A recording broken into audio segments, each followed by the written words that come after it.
From the very beginning, the origins of the Zone in the S.T.A.L.K.E.R series were shrouded in dark mysteries. Stories about secret scientific experiments, military installations, and cover-ups from the officials. Such themes already prevailed in the original trilogy, and now S.T.A.L.K.E.R 2 actually introduced us to new elements that I think are worth talking about. Therefore, in this video we shall discuss some of the darkest secrets of the Zone that were teased in Heart of Chornobyl. Please note that I use the word teased with intent, because 1. These topics were not fully explored. In fact, we only barely scratched the surface in some cases. And 2. I truly believe this will not be the last time we hear about these, since they very well might be developed in future updates of the game. Obviously major spoilers ahead, and with that out of the way, let's begin. The first thing I want to talk about is Project Fiber, a report on which can be found at the Troposphere station in Malachite. Let me remind you about what it reads. Since its inception in 1966 by the young and gifted associate Professor Sakharov, Project IRCD-1, Individual Remote Communication Device, also known as Unit Fiber 1P, has encountered persistent challenges in advancing beyond rudimentary experimental stages until present. Despite the project's official suspension due to technical constraints, such as limited range and susceptibility to interference, Professor Kaloncha succeeded in making notable progress by refining and calibrating the equipment to establish a link with the S.T.A.L.K.E.R Program Control Center. This breakthrough revitalized efforts in exploring the transmission and reception of cognitive information over extended distances by leveraging principles of biological radio wave propagation. The document can be split into two parts. The first is about the beginning of the project, when it was spearheaded by none other than Professor Sakharov, who would later become one of the most renowned scientists to study the Zone from his mobile lab near Lake Yantar. The date of 1966 is especially striking, because this is the earliest date we have for any scientific project that is deeply tied with the history of the Zone. Before that, we only had 1989 as a possible date for the beginning of Project X, and 1976 for the first activation of the Duga. Of course, it is possible that Project Fiber initially didn't take place near Chernobyl, but it still goes to show the experiments that did take place there have roots all the way to the 1960s, if not earlier. Moreover, the paper mentions that back then the project was officially suspended due to its limitations. However, that's when the second part kicks in. Fiber was revived decades later in the Zone by scientists working under the direction of Sea Consciousness, mainly Professor Kaloncha, who was part of Project X, then MDST, and the elusive Clear Sky. The paper states that Kaloncha managed to improve the IRCD and connect it to the S.T.A.L.K.E.R Program Control Center, which we know is a crucial node of the X network, located at the Foundation under Pripyat. But what even is the IRCD anyway? Well, the document gives us a little clue. It relies on biological radio waves to exchange cognitive information over long distances. Skiff will actually experience the invention firsthand when looking at the infamous Sinister Screens during his conversation with S.T.A.L.K.E.R. In practice, the Fiber 1P unit allows to see through the eyes of any brainwashed agent of Sea Consciousness, and the devil knows what else. And now in 2021, the world is utilizing this technology at the Troposphere station in order to track down and eliminate all the remaining agents. S.T.A.L.K.E.'s plan was for Skiff to activate the IRCD in order to locate the S.T.A.L.K.E.R Program Control Center, which makes perfect sense since we know Kaloncha had connected them together, and it worked. Then the question becomes, what else can Fiber be used for? Well, nothing good apparently. If Skiff went against the Ward, he will claim that they want to use it to spy on the whole world, and this seems to become true in the Ward ending. Indeed, after Agatha took control of the anomalous energy, we can see that Skiff's vision is displayed on one of the monitors in X7, along with thousands of others, implying that these people are now unknowingly part of the regulatory board's monitoring system that will help them keep the population under control. Of course, the regulatory board represented by Agatha is all after power, so it checks out. All in all, the implications of a large-scale usage of the fiber technology are pretty terrifying, but perhaps not as terrifying as our next topic, which is subtle matter. I already talked extensively about subtle matter in a previous video, but when it comes to new lore introduced in S.T.A.L.K.E.R 2, it is impossible not to talk about it. At first glance, the promise of eternal life within the noosphere seems pretty tempting, but don't be fooled. Subtle matter has a pretty dark side if it does indeed exist, like the C-consciousness representative claims. This darkness resides in the implication that all the stalkers who died in the zone since 2006, thousands of people, have had their consciousnesses trapped all alone in the noosphere ever since their physical demise. And if not for the Shining, they would remain trapped there for all time.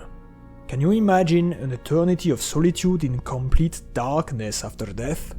That sounds like a grim, terrible fate. We get a glimpse of this perspective when meeting Strider in the pod at Orbita, and there is also a mysterious message that can be intercepted in X15 right before going to the pod. Cold, dark, can't see anything. While there is no evidence to prove this, I think it could be the voice of someone's subtle matter image trapped within the void of the noosphere. But the darkness in subtle matter doesn't even stop there, for you see there is a messed up twist if you decided to make the Shining come true, a twist that is only revealed during the Spark ending. While it may seem the eternal spring was achieved at first, it turns out that everyone was either zombified or killed, painting a miserable picture for the fate of the zone's inhabitants, and possibly the entire world. Speaking of which, perhaps you remember the supposed fate of the inhabitants of the mysterious town of Lymansk. According to the Forester, the townfolks were not evacuated after the accident in 1986, and nobody really knows what happened to them afterwards. However, in the design document for Anarchy Cell, the game that would eventually become Clear Sky, we can read the following. In the night when the catastrophe and the first blowout happened, all the citizens disappeared as they were burnt by something, their shadows, dark silhouettes left on the walls of buildings. Of course, this did not make it into the final game, yet we can imagine that if the inhabitants stayed in the town after 1986, then something really bad must have happened to them when the zone was born. After all, Lymansk was completely empty of human life apart from stalkers during the events of Clear Sky. In S.T.A.L.K.E.R 2, a creepy transmission can be intercepted coming from Lymansk. Take a listen.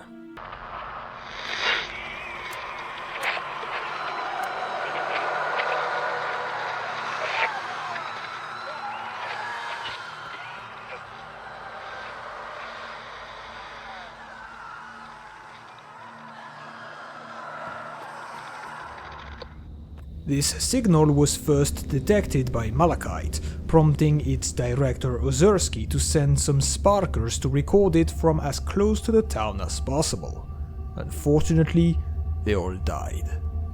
Well, you see, one of my friends has put forward the theory that what we hear on the radio could be the thousands of voices from the former townfolks, whose subtle matter images have been trapped in the noosphere ever since the first emission in 2006.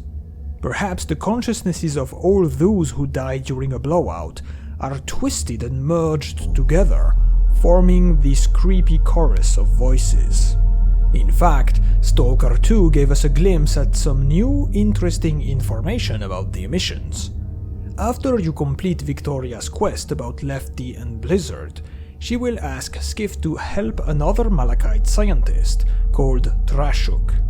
You see, Trachuk had been studying emissions by recording the levels of anomalous energy during the blowouts, and he gathered quite a large dataset over the course of several months. According to him, the measurements are usually white noise and static, but among his data stands out a particular recording, like none other, that could revolutionize the understanding of emissions. That's why it was such a big deal for Skiff to retrieve the flash drive after it was surrounded by anomalies during the last emission. After the data has been recovered, Trachuk will explain its importance further. This data isn't just a set of zeros and ones, Skiff. I've determined that every emission carries a piece of information from the noosphere, and I've learned to read it, so to speak. I've only managed to process a fragment of this colossal dataset, but even so, I learned things. Horrible things. Things I wish I didn't know. Imagine what could happen if this information gets to the Ward. It's too terrifying for words.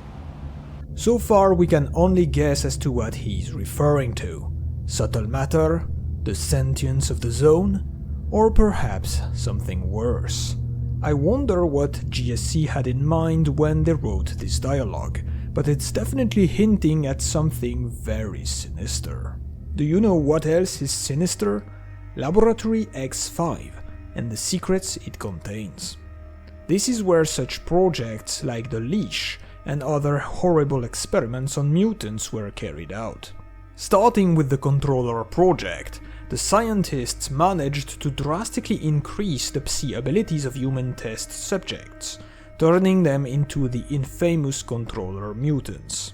However, the crowning achievement of the lab was the creation of Faust, the first to be gifted with Controller powers while keeping his humanity intact. Of course, this was only made possible by connecting Faust to the Monolith installation, but the fact that MDST scientists succeeded means that more people like Faust could be created in the future. Somewhere lies both the knowledge and technology to make it happen. Another endeavor from X5 was Project Leash, aimed at taming mutants via special colors in order to use them as weapons. Originally, the research didn't lead to conclusive results, but if Skiff decides to help Dr. Nsherba with his quest to continue Professor Dvupalov's old work, then Project Leash will be revived. Indeed, Sherba managed to take control of 3 bloodsuckers, proving that the colors can actually work. This discovery is pretty disturbing on its own, yet it becomes infinitely worse when you realize that mutants are not simply born from the zone, they are created by the hand of man. I'm sure you are aware of the X-Lab pods and the nightmarish creatures they contain. In S.T.A.L.K.E.R 2, such embryos cannot actually be found, as all the pods you will come across are destroyed or empty. However, the growing mutants are mentioned in an entry from Worf's old PDA, and they were clearly present in marketing material. Also, there are 2 out-of-reach pods in Lab X3, which do contain mutants, though they are a Snork and a Flesh. All of these clues hint at the fact that there could be some labs out there still in activity, producing more mutants and releasing them into the zone. I mean, this would explain how the monster population never seems to decrease, even when stalkers keep putting them down. Sure, animals like blind dogs can reproduce, but what about Buerers, controllers, pseudo-giants? There is more to this than we know, I'm sure of it. In any case, the possibility of mass-producing mutants controlled via colors, as well as more people like Faust, is definitely out there, and it's quite terrifying. Now, to wrap up the video, I left the hottest topic for last. the mystery of the deadly transmission from the latest Stories Untold update. The whole questline is based on a new piece of Zone folklore about a strange radio signal that can turn people insane. Only these are not just tall tales. The transmission does exist, and its effects are very much real. According to the ARG documentation and what Skiff could witness during the 1.8 missions, those who listen to this cursed frequency experience symptoms similar to the case of Psi radiation exposure, ranging from nosebleeds and headaches all the way to full zombification. However, this is something quite different from the regular Psi emissions we are used to. Indeed, Psi radiation usually takes the form of a Psi field that surrounds a source, be it an anomaly or a man-made device. Our transmission, on the other hand, can be broadcasted via simple radio waves, meaning that it only affects those who tune into the frequency, but it has a much wider range than Psi emissions. Thus, it can be used as a long-distance weapon by sending the signal into a specific channel. This is how Skiff and the crew managed to defend S.T.A.L.K.E.R camp against the mercenaries. But imagine what would happen if someone decided to broadcast this to the whole world via TV, cell phones, or the internet. What's more, the origins of this signal remain a mystery. Even after completing the quests and acquiring the full recording of the transmission, the men from S.T.A.L.K.E.R didn't figure out where the signal came from in the first place, which means its source must still be out there, somewhere in the zone. Our strongest clue so far was a comment made by Medulin when he examined the transmission. It's literally a brain activity recording. But there is no way a brain could be this complicated. I don't understand. This dialogue led us to theorize about the link to Laboratory X-16. You see, this lab contains a large biological Psi emitter, essentially a giant human brain, that was grown by Project X scientists as part of their experiments.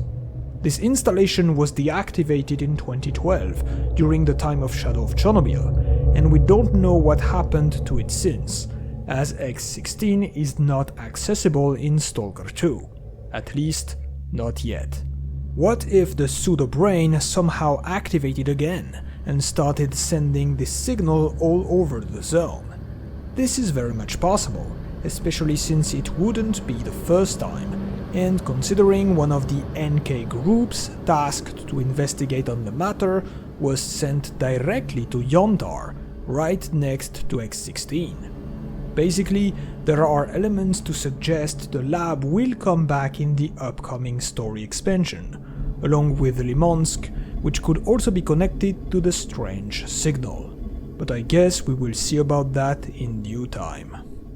As you can see, many dark secrets of the zone were revealed in Heart of Chornobyl, and most of them still contain a large part of mystery. I'm pretty sure we will hear more about them in the future, and when we do, I'll be ready. In the meantime, I thank you for watching, and I wish you good hunting, stalkers.